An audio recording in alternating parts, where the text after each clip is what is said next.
నాతో పాటు మా సీనియర్ కాంగ్రెస్ నాయకులందరూ మీకు చెప్పదలుచుకుంది,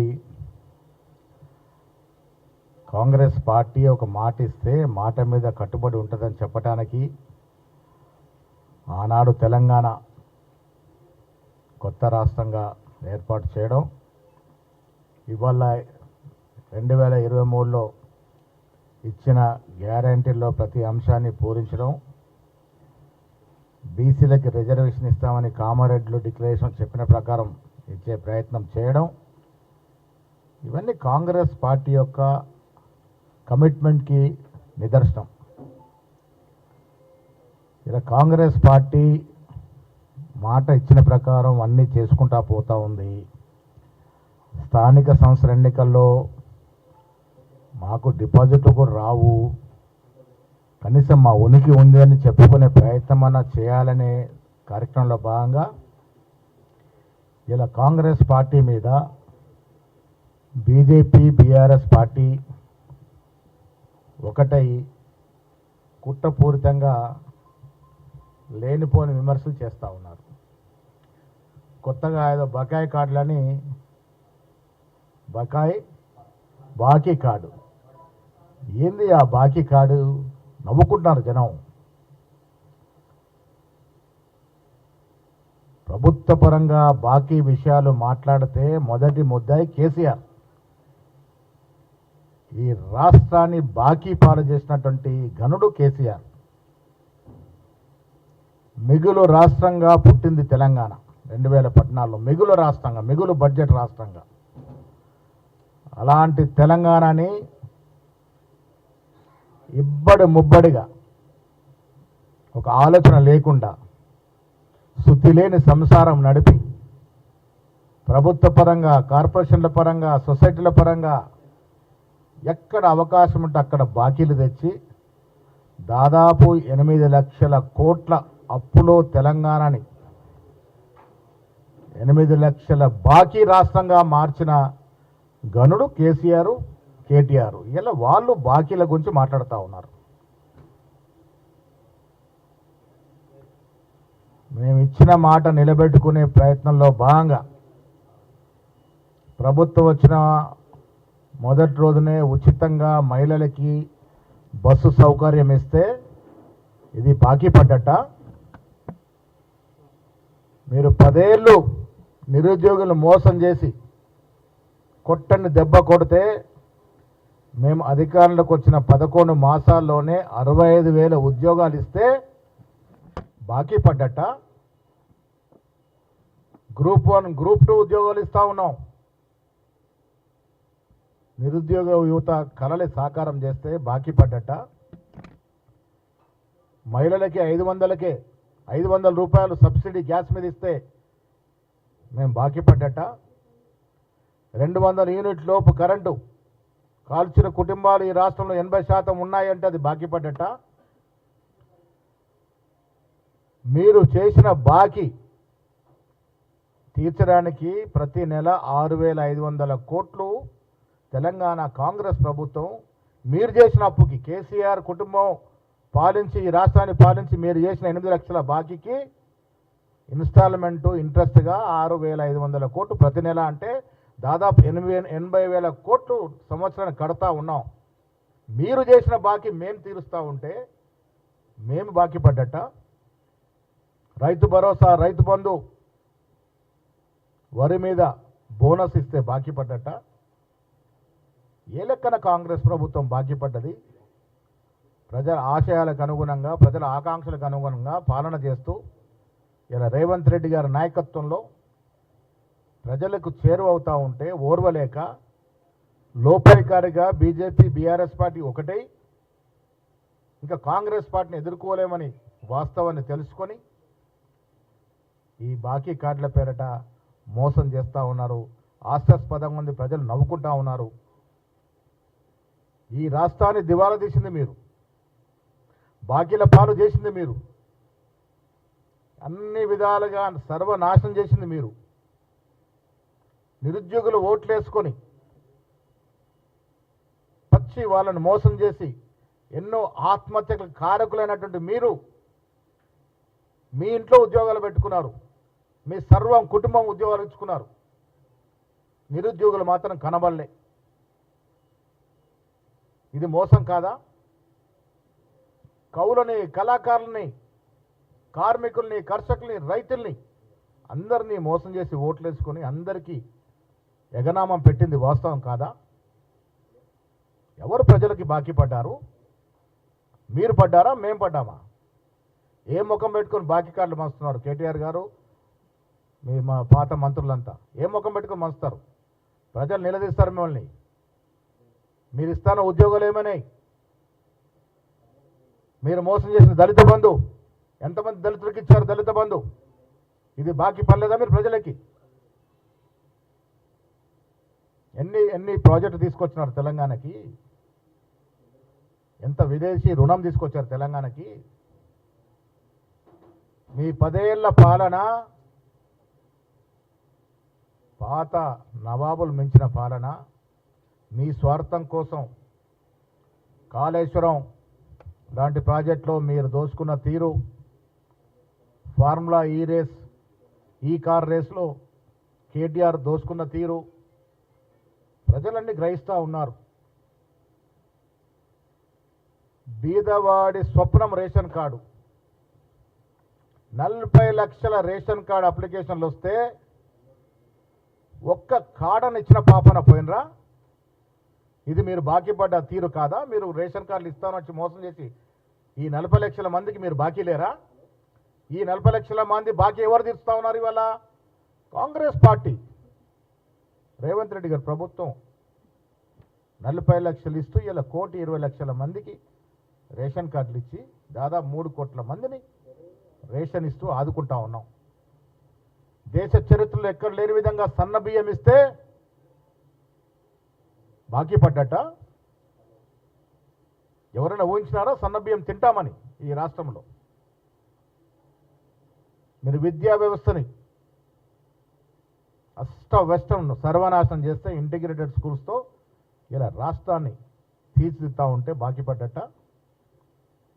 స్కిల్ యూనివర్సిటీ, ఏ యూనివర్సిటీ, ముచ్చర్ల 4 సిటీ,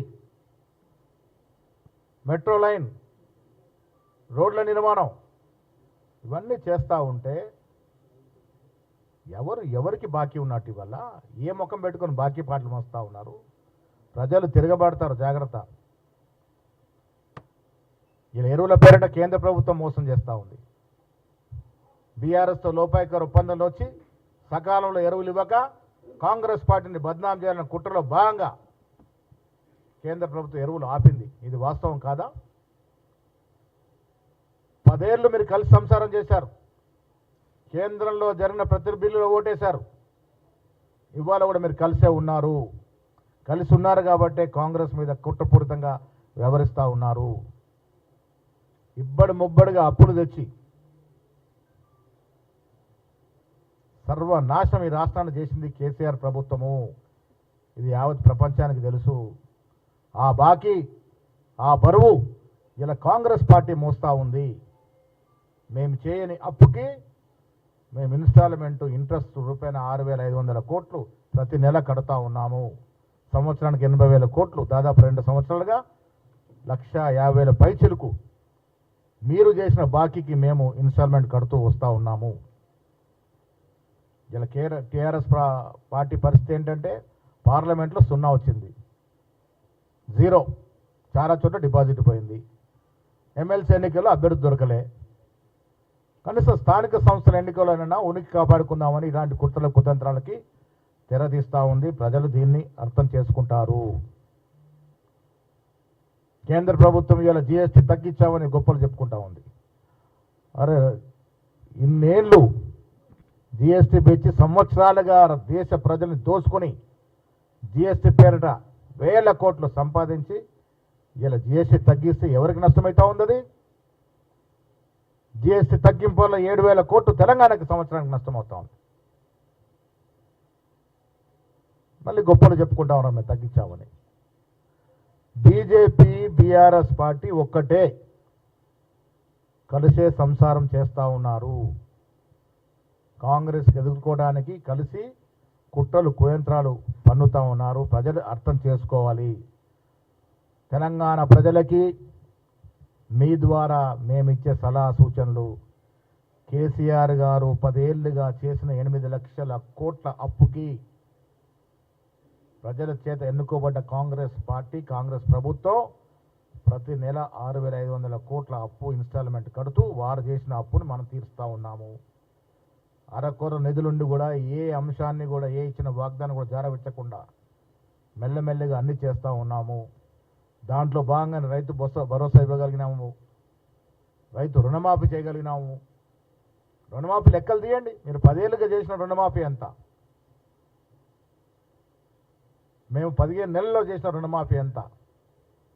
లెక్కలు తీసుకుందాం.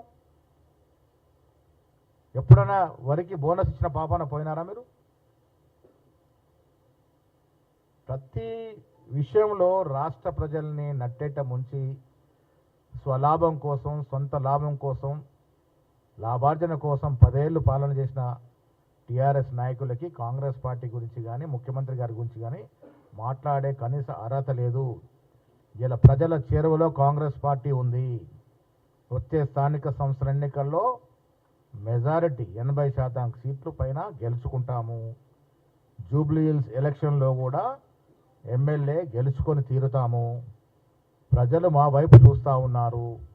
మేమిస్తున్న సంక్షేమం, మేమిస్తున్న ఇందిరమ్మ ఇల్లు, మేమిచ్చిన రేషన్ కార్డులు, మేమిస్తున్న ఉచిత మహిళా బస్సు ప్రయాణ సౌకర్యం, ఇవన్నీ కూడా కాంగ్రెస్ పార్టీ కౌచాల్లాగా పనిచేస్తవి. వచ్చే ఎన్నికల్లో స్థానిక సంస్థల్లో కానీ, జూబ్లీ సెలక్షన్ కానీ అన్నీ కూడా మంచి మెజారిటీతో గెలుచుకొని తీరుతాం. ఇంకా ప్రజలకి చేరువై మేము ఇంక ఇవ్వాల్సిన వాగ్దానాలన్నీ కూడా ఇచ్చి 5 ఏళ్ల నాటికి ఇదే తెలంగాణ యావత్ ప్రజానికంతో శబాషి అనిపించుకునే ప్రయత్నం కాంగ్రెస్ ప్రభుత్వం చేస్తుంది.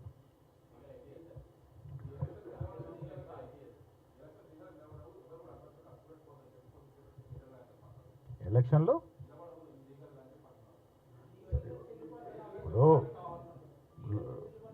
ఈటెల రాజేందర్ గారు బీసీ బిడ్డగా చెప్పుకుంటాడు. నేను ఇవాళ మీ ద్వారా వారికి ఒక సూటి ప్రశ్న. చిత్తశుద్ధి ఉంది కాంగ్రెస్ పార్టీ కాబట్టి 2 చట్టాలని అసెంబ్లీలో చేయగలిగినాము. ఒకటి స్థానిక సంస్థలు 42% రిజర్వేషన్ ఇస్తూ, ఒకటి విద్యా ఉపాధిలో. 2 ఎక్కడ ఆగిన ఈటెల రాజేందర్ గారు? మీరు పార్లమెంట్ సభ్యులు కదా, కేంద్రం లాగితే ఒక్కసారన్నా అరే కిషన్ రెడ్డి పక్కన పెట్టు, నువ్వు కానీ మీ బండి సంజయ్ కానీ కేంద్రంలోకి వెళ్ళి మా 2 చట్టాలు ఇక్కడ ఉన్నాయి ఇవ్వండి, మా బీసీ జనం కాడి నోటికాడి ముద్ద లాక్కోవద్దని అడిగిన పాపన పోయినరా? ముదిరాజ్ బిడ్డగా చెప్పుకుంటావు కదా నువ్వు. ఇంకేం ముఖం పట్టుకుని ఇలా ఎన్నికలు నిలవో అవి? అరే మా చిత్తశుద్ధిలో లేపం లేకుండా 3 సార్లు మేము చట్టాలు చేసినాం, ఒక ఆర్డినెన్స్ ఇచ్చాం, జీవో వచ్చి ఎన్నికలకు పోతా ఉన్నాం. మాకు ధైర్యం ఉంది, ప్రజలకు ఇచ్చిన కమిట్మెంట్ ఇవ్వాలని ఒక అకుంఠిత దీక్షతో ఉన్నాం కాబట్టి మళ్ళీ జీవో ఇచ్చి ముందర పోతా ఉన్నాం. మీరు సహకారం చేయాల్సింది పోయి కోర్టులో పిఎల్ వేపిస్తూ ఉన్నారు. ఇదే బీఆర్ఎస్ నాయకులు, బీజేపీ నాయకులు కుమ్మక్కై వారు బయటకు రాకుండా తెర వెనుకుండి కోర్టులో పిఎల్ వేసే ప్రయత్నం చేస్తూ ఉన్నారు. బీసీ బిడ్డల యొక్క నోటికాడి కూడును తలదన్నే ప్రయత్నం చేస్తూ ఉన్నారు బీజేపీ బీఆర్ఎస్ నాయకులు. ఎందుకు కేంద్రం దగ్గరికి వెళ్ళి అడగట్లే మీరు? ఇలా కేంద్రం దలుచుకుంటే ఒక రోజులో చట్టం అవుద్ది కదా, 42% ఓబీసీలకు వస్తుంది కదా, ఆ ధ్యాస ఎందుకు లేదు మీకు? ఇలా బీజేపీ పార్లమెంట్ సభ్యులుగా ఉన్నారు, జీవితాంతం బీసీ బిడ్డగానే ఓట్లు అడిగినారు, బీసీ నాయకుడికి ఎదిగినారు. మీరు బీసీల కోసం మాత్రం మీ ప్రయత్నం చేయరు, చేసేవారి మీద నిందలేస్తారు. ఇలా కాంగ్రెస్ పార్టీ రేవంత్ రెడ్డి అయినప్పుడు కూడా మేమందరం కలిసి చట్టాలు చేయడం, కుల సర్వే చేయడం, 1930 తర్వాత స్వాతంత్రం పూర్వం చేసిన కుల సర్వే తర్వాత మొట్టమొదటిసారి దేశంలో కుల సర్వే చేసిన ఘనత కాంగ్రెస్ పార్టీది. రాహుల్ గాంధీ ఆశయాన్ని రేవంత్ రెడ్డి గారు ముందుకు తీసుకెళ్తూ ఈ రాష్ట్రంలో కుల సర్వే చేయించినారు, చట్టాలు ఇచ్చినాం. మా ప్రయత్నంలో ఎక్కడ లోపం లేదు, చిత్తశుద్ధుల లోపం లేదు, చేసే ప్రయత్నం ప్రతి చేస్తూ ఉన్నాము. అందుకే ధైర్యంగా కోర్టులో కేసు ఉన్నా జీవో ఇచ్చినాము.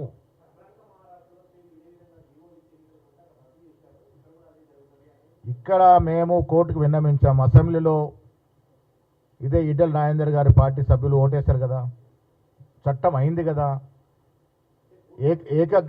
ఏకగ్రీవంగా చట్టం అయింది కాబట్టి ఇక్కడ వెసులుబాటు అని అడుగుతా ఉన్నాము.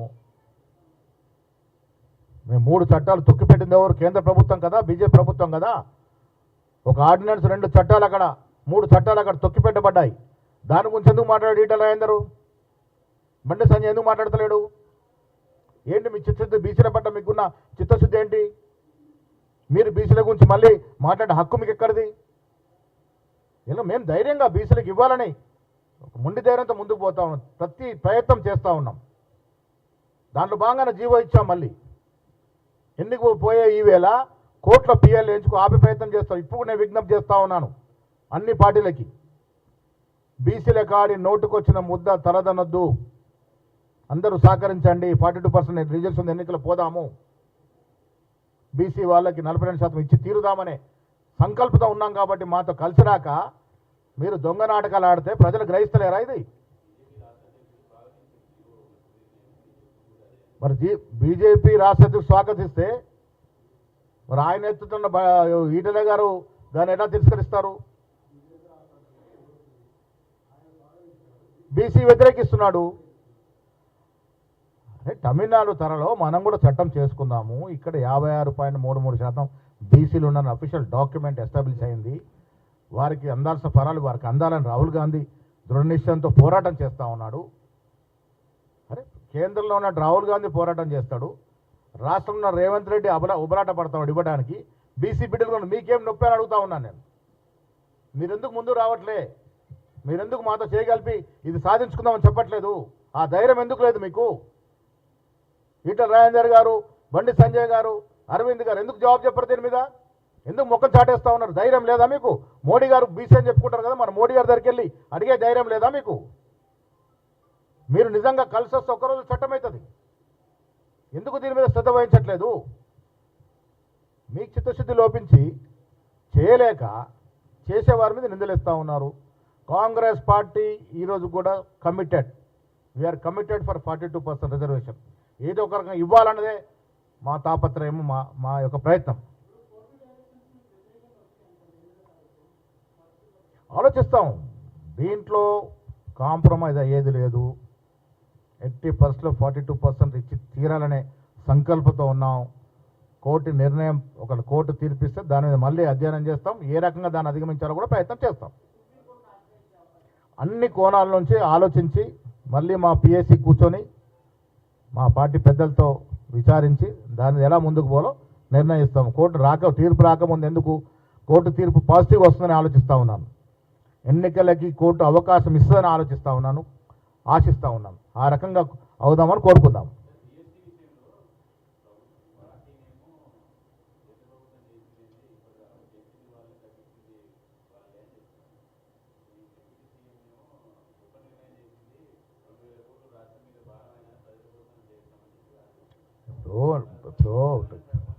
జిఎస్టీ వల్ల ఇన్ని సంవత్సరాలు ఎందుకు ఆలోచన రాలే? కేంద్రం అంతా మేధావులే కదా. ఇప్పుడు నేనేమంటా, తగ్గించడం మంచి పరమైన 8 ఏళ్ళు దోచుకున్న తీరు ఎండగట్టాలి కదా ప్రజలకి. మా పార్టీలైనా కూడా అదే. మా పార్టీలు ఏమైంది? 8 ఏళ్ళు జిఎస్టీ ద్వారా ఈ ప్రజల మీద ఎనలేని భారం మోపారనేది మా పార్టీ లైన్. మోపారా లేదా?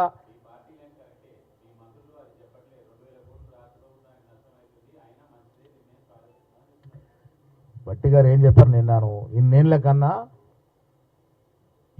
కన్నా ఈ నిర్ణయాన్ని రివ్యూ చేశారు.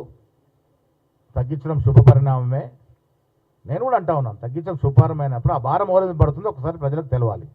ఆ భారం మళ్ళీ రాష్ట్రం మీద పడుతూ ఉంది. దీనికి తోడు 8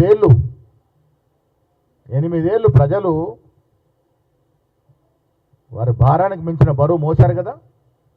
8 ఏళ్ళు సోయలేదు, ఇప్పుడు తగ్గించారు. ఇది ప్రజలకు తెలవాలి. 8 ఏళ్ళు ఏ రకంగా ప్రజల మీద భారం పడదో తెలవాలి. ఇప్పుడు తగ్గించడం వల్ల రాష్ట్రం మీద, తెలంగాణ రాష్ట్రం మీద పడుతున్న భారం ఏంటో తెలియాలి కాబట్టి ఆ విషయం చెప్పాను నేను. Thank you.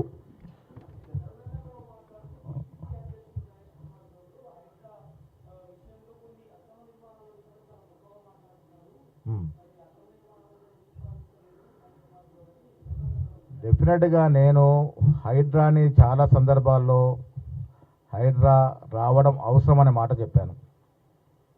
భవిష్యత్ అవసరాల కోసము హైడ్రా రూపకల్పన చేశారు. చాలా చోట్ల ఇంకా ప్రజల ఆభిష్టం మేరకు హైడ్రా ఇంకా దూకుడుగా పోవాల్సిన అవసరం ఉన్నది. నేను యాజ్ ఎ పీస్ అధ్యక్షుడిగా ఎక్కడైనా లోపాలు మా దృష్టికి వస్తే డెఫినెట్గా దాని మీద యాక్ట్ చేయాల్సిందిగా ప్రభుత్వాన్ని కోరుతాం.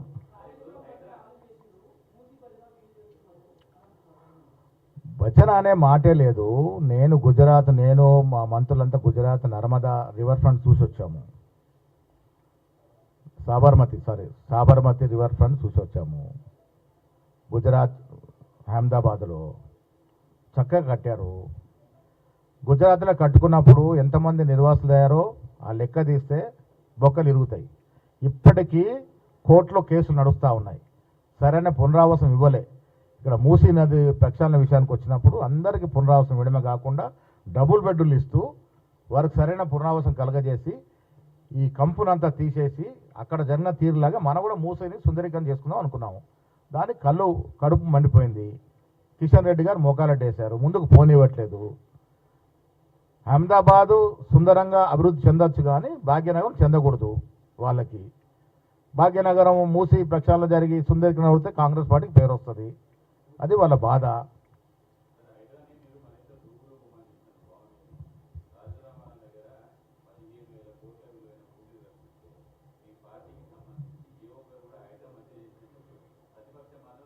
హనుమంతరావు గారు నిన్న మొన్న 2 రోజులు అదే మాట చెప్పారు. నేను ఏదున్నా ఇప్పుడు గాజుల రామారావు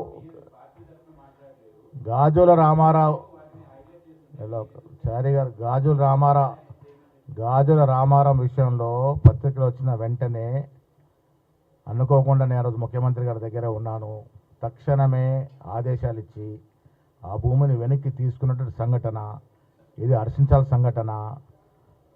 హైడ్రా వ్యవస్థ మొత్తాన్ని అభినందిస్తున్నాను.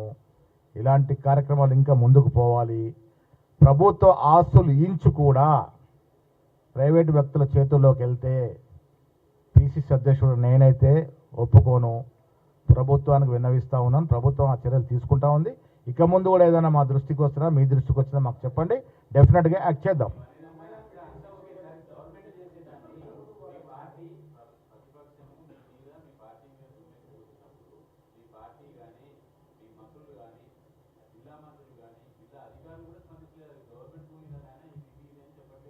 డెఫినెట్గా గవర్నమెంట్ భూమి అది. అలాంటి ఇంకా చాలా ఉన్నాయి, ఇంకా చాలా రావాలి. నేను ప్రతిదానికి అందరూ చెప్పాల్సిన అవసరం చారి గారు, అన్ని విషయాలు అందరూ స్పందించాల్సిన అవసరం లేదు. ముఖ్యమంత్రి గారు చొరవ వల్లే, ముఖ్యమంత్రి తక్షణ చర్య వల్లే గాజు రామారం భూములు ఎన్నికొచ్చాయి. హైడ్రా రూపకల్పన కూడా దూరదృష్టి చేసినటువంటి నిర్ణయము. ప్రతిపక్షాలు వ్యతిరేకించాయి. హైడ్రా వల్ల నాకు తెలిసి ఒకే ఒక్క బీదవాడి ఇల్లు పోయింది. వారికి కూడా పునరావాసం ఇచ్చాము. మిగతా అంతా కూడా ధనికుల భూములు, కబ్జా భూములు, బడా నాయకుల భూములే పోతా ఉన్నాయి. ఇది మనం సమర్థించాల్సిన అవసరం ఉంది, హర్షించాల్సిన అవసరం ఉన్నది. ఎక్కడ కూడా సాఫ్ట్గా పోయే పరిస్థితి ఉండదు. టెక్నికల్గా అన్నీ తేలిన తర్వాత అందరి మీద చర్యలు ఉంటాయి. నా భూమి ఉన్నా నా మీద చర్య ఉంటుంది.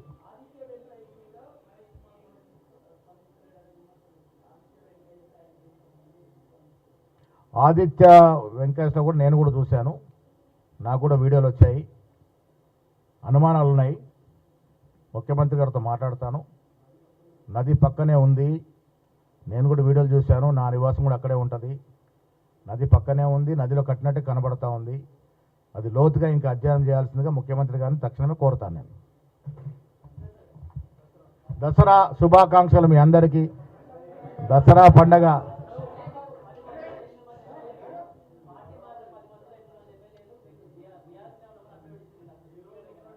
నేను చాలా సమయం ఎమ్మెల్యే వారు ఎక్కడున్నారు వారు చెప్పిందే ప్రామాణికం. ఎమ్మెల్యేగా వారు చెప్పింది ప్రామాణికం. స్పీకర్ పరిధిలో ఉంది. నిర్ణయం అయిన తర్వాత మాట్లాడదాం.